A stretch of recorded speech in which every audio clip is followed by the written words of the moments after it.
the Strait of Hormuz will not be open. The beauty of Donald Trump, he tells lies religiously, and he proves that in the first interaction, he made lies when you meet in the second interaction, whether it is in a podcast, a press conference, in whichever encounter you have with Donald Trump. Donald Trump, as we understand, they had a busy deal with Iran, which is collapsing because Iran said the Strait of Hormuz has been closed due to Israel breaking or the United States being unable to contain Israel. So the strait is closed. But here I want to focus on a different point. Donald Trump, his administration made a lot of claims concerning Iran. But in this interaction with Axios, which I saw the journalist was so lenient because he feared that Donald Trump was going to lash at this interview. So you can sense that the journalist didn't want really to go hard. He want to be so friendly to Donald Trump, otherwise he could have gone nuts. Just observe how Donald Trump is proofing. I'm going to discuss 3 points. So the first point which I'm going to discuss is that Donald Trump admits the United States is incapable to open the Strait of Hormuz if they continue going on with the war. The second point is that Donald Trump is going to admit there were price increases in terms of fuel. The third point is that Donald Trump is going to prove that he has made another lie that he promised that the Iranians have promised they are not going to have a nuclear weapon. Just observe how Donald Trump is just lying again for continuous time. But think of it. Oh, why aren't you tougher? The only way I can get tougher is if I go in there for another 2 or 3 weeks and continue to bomb the hell out of them, right? But what does that get us? The Strait of Hormuz will not be open. Let's say I did that. Let's say I decided to do that. It was a decision I had to make. So right now, our stock market is through the roof. The oil prices are tumbling. The oil prices are practically the same as they were before it started. The big difference is that Iran will never have a nuclear weapon. From Donald Trump's administration, whether it was Marco Rubio, Pete Hegseth, we have JD Vance and Donald Trump himself. They consistently said that they were in control of the Strait of Hormuz. That's why when most individuals were flabbergasted that Donald Trump enforced another blockade on top of a blockade. The Iranians had already secured the Strait of Hormuz, but Donald Trump and his administration thought it's a nice idea to assist the Iranians. Instead of them taking care of blocking the Strait of Hormuz, the United States offered itself to close the Strait of Hormuz. That's how ridiculous it is for the administration of Donald Trump to say that they closed the Strait of Hormuz and no ship was getting through or outside of the Strait of Hormuz. So the United States took care of blocking 20% of the gas or the fuel which was passing through the Strait of Hormuz. So the United States, the likes of Pete Hegseth, Marco Rubio saying that they were capable and they knew everything which the Iranian people were doing when it comes to the Strait of Hormuz, Donald Trump has proved that was a lie. Another thing which Donald Trump has said, he is talking about the stock market and fuel. Let's talk briefly about the stock market.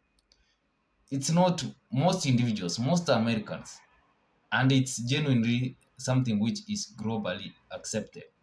The individuals who are going to be benefited by the stock market are only a few elites.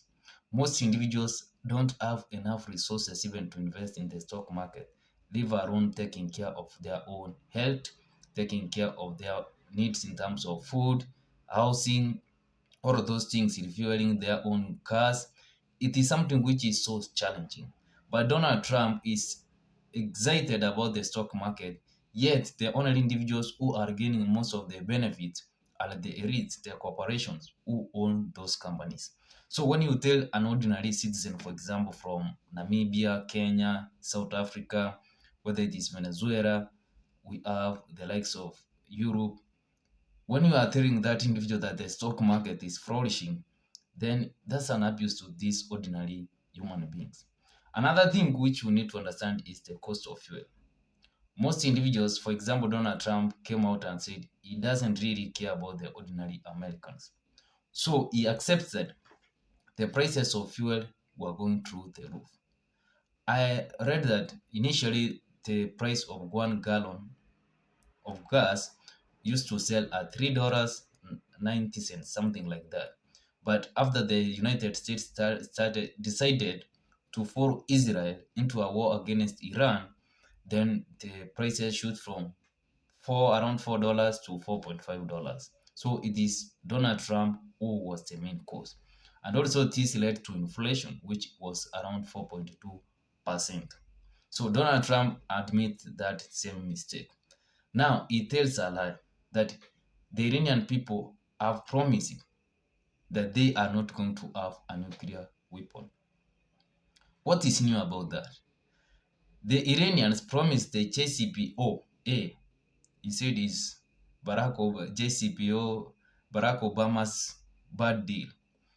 The Iranians had promised that they were not going to have any nuclear weapons. They were only allowed to enrich their nuclear weapons, not the weapons, but their nuclear material up to 3.67% by the nuclear deal agreement, which was signed by different countries. Europe, Europe as an organization, also we have Germany, then there was Russia, China, United Kingdom, France, and finally the United States itself, which Donald Trump himself decided to move to, to remove the United States from the deal in 2018. So it was Donald Trump's own mistake. But he admits that the intention of or the goal which was of the United States was to stop the Iranians from acquiring a nuclear weapon, which was not even the case in 2016, 2017, before Donald Trump decided to toe up the deal. So Donald Trump is a complete lie, and he proves now and again that the lies which he made, he proves that those were lies in the second interaction which you have with Donald Trump, and that is the President of the United States of America. And as I mentioned, the agreement which they signed with the Iranian government is already destroyed by the reaction of Israel, because Israel has gone ahead and attacked Lebanon. They killed on Thursday, they killed 47 individuals, and on Friday, they killed around 17 individuals. More than 3,900 individuals have been killed, and more than 1.2 million people have been displaced in Lebanon. This is the action of Israel. And something which is so challenging when it comes to the Iranians do understand that there's no need to trust Donald Trump and also the United States as a whole. But they want to make it known to the whole world that the United States should not be trusted. And I believe it was Henry Kissinger or somebody like that. One of the individuals said that it is better to be an enemy of the United States than a friend. So anyway, I would like your thoughts about the Donald Trump lying now and again, in that his interactions prove that what he said in the first place was a lie, and he proved in the second interaction. As usual, I would request you, if you have found some value or you would like to see me in the next one, subscribe, like, and also don't forget to share. Siku njema.